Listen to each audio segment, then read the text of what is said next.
Live from Raleigh, Durham, North Carolina, it's the Zach Ballinger Show, where we help you find your direction through passion and purpose. My name is Zach Ballinger. I am your host. Thank you guys so much for joining us. Two ways you can interact with the show. You've got the career library going on, where we're recording episodes, shining the light on careers in North America. If you have any questions for those guests, Zach at zachballinger.com. Email those to me. We'll get to them. We are streaming live via YouTube. So if you have any questions throughout the broadcast, please enter them into the comment box. We'll make sure to get to them. Colleen, thank you so much for joining the show today. Thank you so much for having me. So guys, throughout 2021, as you know, I've been kind of changing it up. I brought some business experts on to come on and talk and answer your questions. I brought some career experts to come on to answer your questions. Today, we're going to inspire you. I know a lot of you out there might have been struggling from 2020, from the pandemic, may have been lost your job or forced into a job you don't like. You may be sieging through a business right now that's barely making it. But we're here to encourage you along, and as you find your passion and your purpose in life, we want to be there to motivate and inspire you. So, Colleen, can we learn a little bit more about you before I begin learning a little bit about your journey? Can you tell us about yourself? Yes. So I'm a mom of two little boys.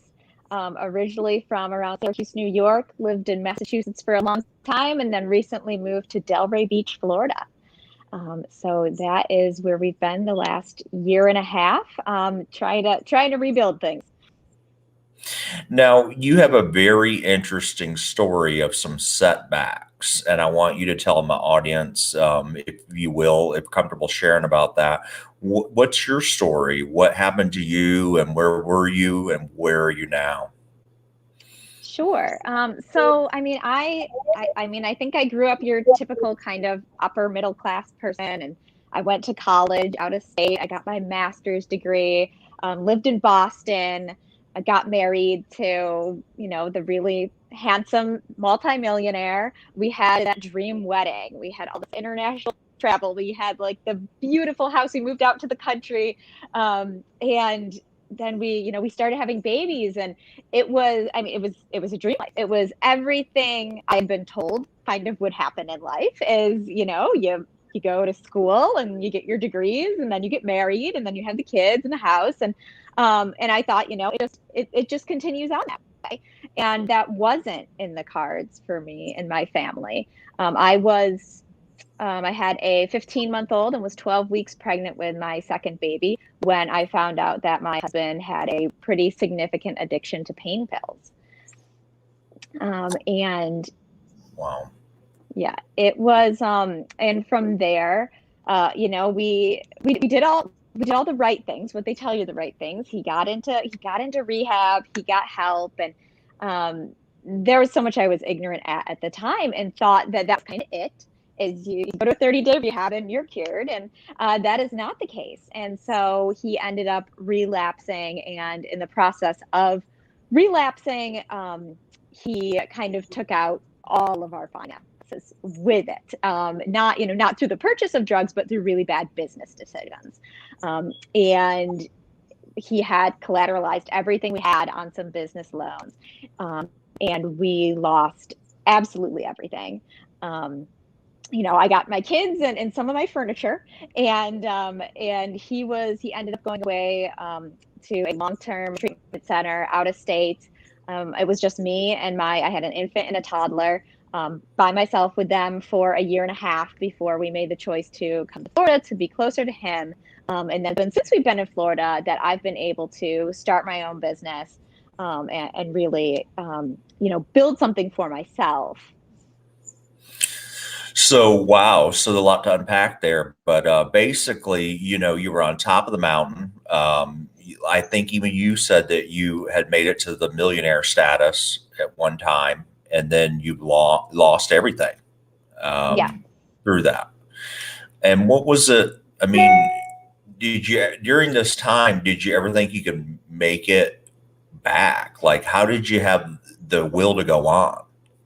Well, when you have like a phone call from a lawyer that's like, you need to immediately get to the bank tomorrow morning and take everything that's left out of your account and get it into your dad's account. Because like, things are about to go down, which there wasn't even that much left at that time. Anyways, like, I mean, you're sure that's, and in the same phone call telling me I'm going to lose my house. We had already lost our lake house that we had owned outright, and we still ended up losing that because it was collateralized on that one loan. And when you have like those phone calls, there's, as someone repoing my car, like all of it kind of happened in like the same week. And yeah, you don't think there's going to be recovery from this. And especially too, having, like, I was living my dream life. I had everything that I wanted. And for it all to be taken away so quickly was, I mean, yeah, it was a big hit, but yeah, it was also like, oh my gosh, what in the world is my life gonna look like now? And how did you bounce back? So what business did you get into where you were able to bounce back? Did you rebuild the old business that you had, or was this a new endeavor that you started? Yeah, so I mean, you need to talk to my husband too. He's got a big comeback story. He was in lawn fertilization. He had sold a business 5 years ago for $8 million. Um, that's all gone. That's all been lost. It was in trying to start a second business that he lost everything that we had, and now he's come back with building a very successful business. But I did not want to hitch my cart to that horse again, because I didn't want to be in the situation again where someone else controlled everything that was happening to me and in my life. And at the time, I had a stay-at-home mom. My degree, I have a master's in education, but I decided to stay home with our kids. And you've got no job, and you lose everything. And it's like, what am I going to do? And I started originally teaching parenting classes out of my dining room. My kids would go to bed at night, and then I'd teach birth classes and parenting classes. And I started, really small, but I kind of snowballed into bigger parenting classes and bigger parenting coaching. And then I started writing birth and pregnancy books, these multi-author books. And now I help other people produce their books and self-publish their books, and help them get those out. And it's provided for me that independence and a good lifestyle that I missed. But also, it's something that I was able to provide for myself and my kids without having to rely on anyone else to kind of, I mean, you never know what's going to happen, but at least I know, at least at the moment, I'm in control of what's happening in my business, and the money I'm bringing in. So, you hit rock bottom, and a lot of people out there are probably facing similar circumstances right now. Either the people have had to pivot from what's happened with the pandemic, or, people might be early on starting their journey from a setback. What would you tell them to inspire them? So there's so much beauty in your rock bottom, because it gives you just this different perspective of, what else do I have to lose? My husband and I both kind of got to the same place of, it was like, we've got nothing more we can lose. Like, there's no credit score. There's no, like, there's no mortgage that we're attached to anymore. There's no car payments. And so we've kind of got nothing to lose. So like, we can really have the confidence to try some stuff that we probably wouldn't have tried had we had, all this stuff still left to lose. And just to the growth that we were forced to do in it too, because you get to that rock bottom place and you don't feel great about yourself, and you wake up every morning, you're like, how in the world am I going to get through this day? And you have to find a way to get through the day. And so for me, just doing work on myself, and learning about different patterns I've had in the past, and different judgments I may have had, and how to walk past those and find this kind of new way to live, that's like a better way to live. Which it's crazy to say. I mean, I had everything I had dreamed of as a little girl. I had it all. But I feel like right now, having gone through everything I've gone through, I just love the person that I am so much more than who I was beforehand. A great story. Everybody loves a comeback story, and I know many of them out there, and that's why I wanted to have you on. Now, how did you know what business you wanted to go into? It's kind of interesting because you kind of talked about it. You were a stay-at-home mom. Maybe many out there are in the same circumstances where they were a stay-at-home mom. Circumstances have changed. They need to get out there in the marketplace.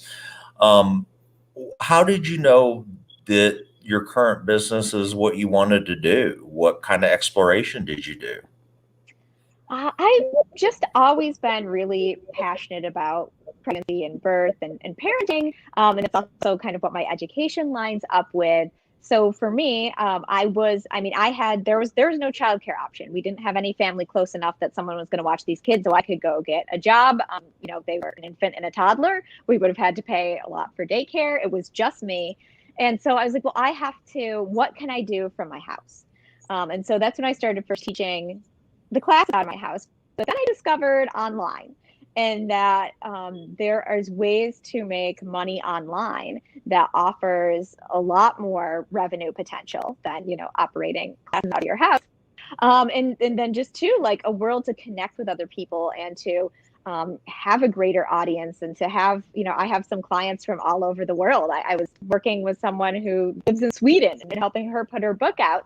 And so finding kind of that online space and that it was an option for, especially if someone's out there and they don't know how they're going to afford childcare.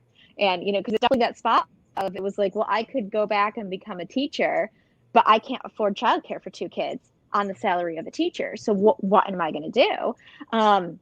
We were living in Boston where childcare is very expensive.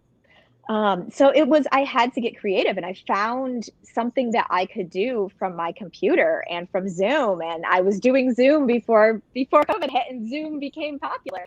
And so that for me, I had to find both what my passion was going to be. And I've kind of shifted into a new passion that I really love. And I still work with a lot of parent educators and birth educators and help them get their books out. But I also work with a wide variety of people, and I feel like I've just really come into my own in what I'm doing, and this is where I'm supposed to be. But it was definitely I had to follow a path to get there. It was not.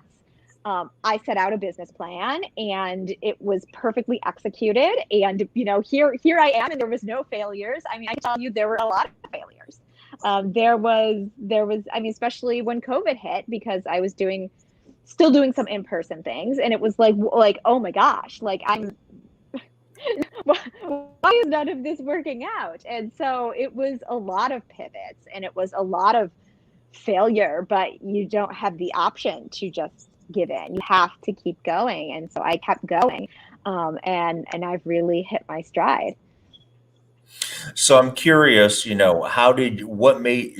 was the external factors that you were facing, like you talked about the childcare, you having to watch your kids, did that motivate you at first to start a home-based business where you could earn money from your house? Is that what you're getting at first? Because like you said, if you went out and found a full-time job, childcare would almost exceed the expense would exceed what you would make in a full-time job, correct? Correct. Yes.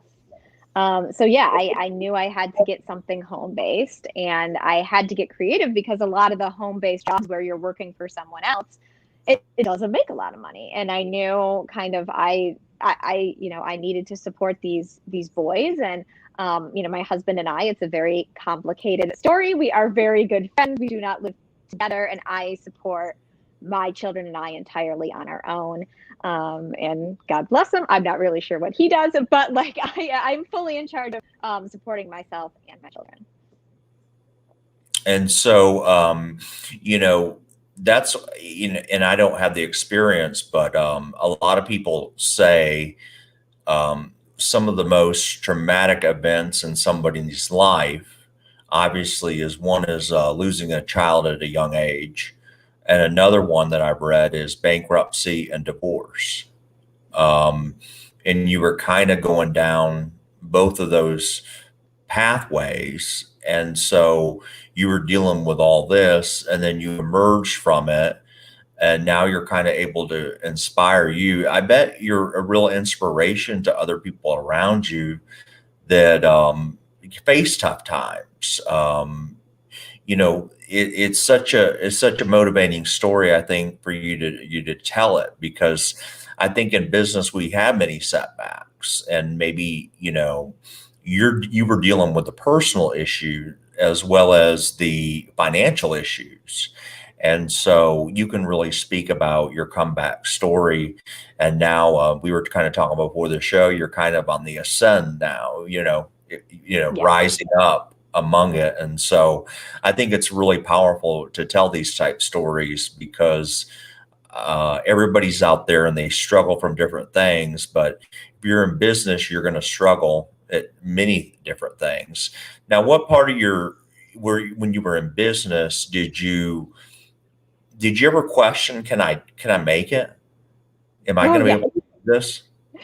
All the time, especially too, like you said, like I spent my youngest child, his first birthday, we spent in a courthouse testifying to what assets we still had left. And then like I've been to divorce attorneys' offices twice, and it hasn't happened yet. But like I've been there, and so like trying to run a business and do it all on your own, and then you have these huge personal things that keep coming up. And at one point too, there was some lawsuit or something that someone was trying to serve something to my husband. He was not living in the state, and every week we got a visit from the county sheriff. He would come and knock on our door and be like, I have to come and check if he's here. And like even by the time I got used to that happening, like it really messes with you. And so it wasn't like, okay, this bad thing happened and now I have all these perfect conditions and I can start back up. I really had to fight for this, and I'm still kind of fighting for it. And things still come up. Yeah, I mean, I got COVID, and so that took me out for a couple weeks that I really wasn't expecting. So it's definitely, you have these things that come up that are big and dramatic, but then it also too just gives you more motivation of like, I really want to make this work. So these things are less traumatic. Imagine if I was at a job and I had to take 2 days off from my job to then go testify at court for whatever thing I'm going to have to testify for now. And so to have that flexibility, that did kind of reassure me that I was on the right path and this was the appropriate thing to do going forward. And so tell us about your business. So let's say somebody, you pique their interest, as far as, and what I understand, and correct me if I'm wrong, you help people launch their self-published books into the marketplace, if I'm not Yes, mistaken. Is that a fair assessment of what you do? And so that is what I do. let's say somebody out there is listening. I get questions on this all the time, because I have actually self-published 2 books myself. Is, how do you begin, Zach? What's the process? And so you kind of walk through them, and instead of having to guess what to do next, I'm assuming you're talking with these clients, you're recommending them. So let's say somebody's out there listening. How can they get in touch with you? Your website, your social media, all that good stuff. Yeah. So yeah, I do. So I also help people to become best-selling authors through their self-published on the Amazon platform. But I really take people through, the whole process of your idea to the book to getting it formatted and out there and all that. But I just want to say one thing about writing is writing kind of brought me back from the brink. And it was just so healing for me to write about all the stuff that I had been through and to be able to get it out and process it. That's a lot of what I like to share with people who come to me to write a book. A lot of times they want to come to write about something that happened to them that was pretty traumatic. And how do we, it's kind of a twofold of, a lot of times they're still processing this, but they also want to write a book that's really going to catch someone else's interest and help them and pique that. So we really have to kind of have a delicate balance of where, what do we just enjoy for the sake of getting it out there and processing that, and then what pieces do we keep that are really going to help make the book exactly what they want it to be. So the business I run is called the Wise Women Book Collective, and I have a group on Facebook, which men Men are welcome too. It was a little catchier to say wise women. And so it's the Wise Women Book Collective. wisewomenbookco.com is my website. And my Instagram is still under my old business name when I was just doing parenting. And so that has not, you can find me at The Respected Child on Instagram, but it's soon going to be transferred over to what I'm doing now, just because it's been such a whirlwind, and I've had so much going on that I haven't really caught up on all my social medias. But you can also find me on LinkedIn at Colleen Reagan Noon. There you go, guys. A lot of you ask me, well, who do I connect with on LinkedIn? Well, a lot of these people that come on my shows, they offer, just like Colleen did, for you to connect with them. And so, make sure when you add her, add a note in where you heard about her, because, we get, I'm sure, tons of requests every day, and we're kind of filtering them out. Is this legit? Are they trying to hack me? Are they trying to sell something? So make sure you pop in there, just like I heard on the Zach Ballinger show. Would love to connect with you, and I'm sure Colleen will make sure that you're added to her LinkedIn profile as well. This is great. And do you do nonfiction and fiction books, or just one type of genre?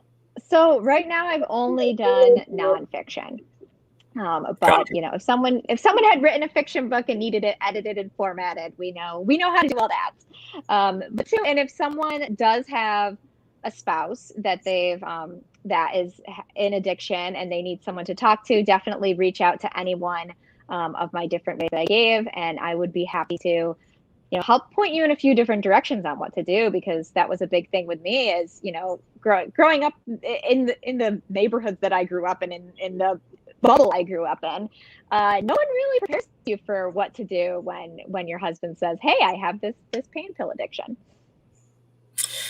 So powerful, so awesome. Thank you so much for coming on and opening it up and sharing just a little bit about your life. It's not easy to always talk about these type things. I often talk with people about mental health issues, and that's another topic that's not easy to talk about, but I think we need to talk about it because there's a lot of that it's going on out there, and there's a stigmas behind it, and you can't be a guy and have mental health issues apparently, but that's just that's not the truth. And so I think for you to come on and shed a light on some of these hardships that you've had, and to have the ultimate comeback story, is pretty powerful. And so, Colleen, I know you're very busy with all your clients and certainly building out a very successful business. So we do really appreciate your time. We appreciate you giving back to my audience and sharing an inspirational story. Well, thank you so much for having me. And we hope you have a great week, everybody. Take care out there. Till the next episode, we'll see you soon.